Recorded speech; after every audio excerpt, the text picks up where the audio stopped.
Pantene, Downy, Globe, my fully loaded plan, Nescafe Classic, Homey, Pampers at ng Ariel. Ang susunod na programa ay may tema at eksenang hindi angkop sa mga batang nanonood. Patnubay ng magulang ang kailangan. Kinulong ni Ismael ang mga kapatid ko sa cabinet. At kapag hindi daw ako nakakuha ng 1,000 piso bago mag-alas 11, hindi ko na makikita ang mga kapatid ko. Humingi ako ng tulong sa aking madrasta. Kapalit ng kanyang tulong, ang 3 pagsubok.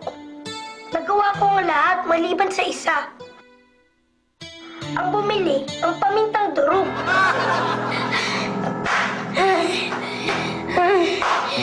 Tao po! Tao po! Oh, boy, anong kailangan mo? Wala na po kasi akong makitang tindahan eh. May paminta po ba kayo? Anong klaseng paminta? Meron kaming pamintang buo, pamintang pino, pamintang parisukat, pamintang tatsulok. May pamintang durog po ba kayo? Ay, wala. Yun ang wala. Ano? Walang pamintang durog! Walang pamintang durog! Kailangan ko makahanap ng pamintang durog! Paano ko masasagip ang mga kapatid ko? Ako ang inaasahan nilang sasagip sa kanila! Pero walang pamintang durog! Wala! Wala! Boy, relax ka lang. May pamintang buo. Durugin mo na lang. Tama! Tama! O, itong pamintang buo. Durugin mo na lang. Gamitin mo kasi yung ulo mo. Gamitin ko ulo ko. Tama, tama.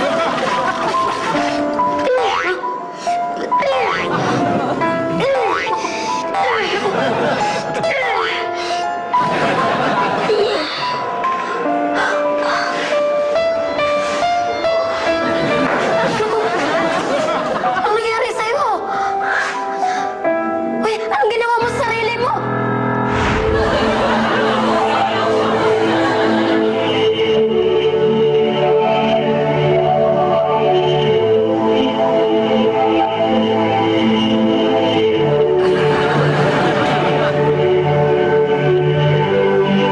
Nasaan ako?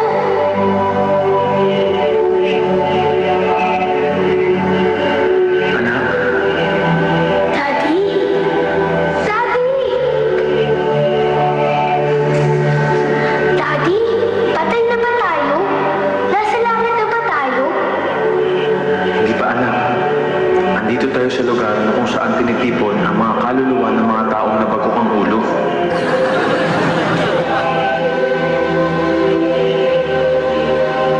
Daddy, ayoko na bumalik doon. Hirap na ako.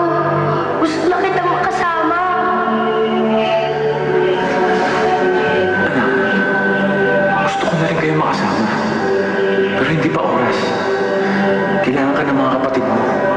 Tandaan mo, huwag na huwag mo silang papabayaan. Oo, opo. Sige anak, gising na. Ay, nako. Bakit ulong ginamit mong pandurog? Pwede naman ba to? Oo nga po eh. Teka, ang tagal po ba ako nakatulog? Oo naman. Mag-alas 11 na nga eh. Sabi ko, mag-alas 11 na.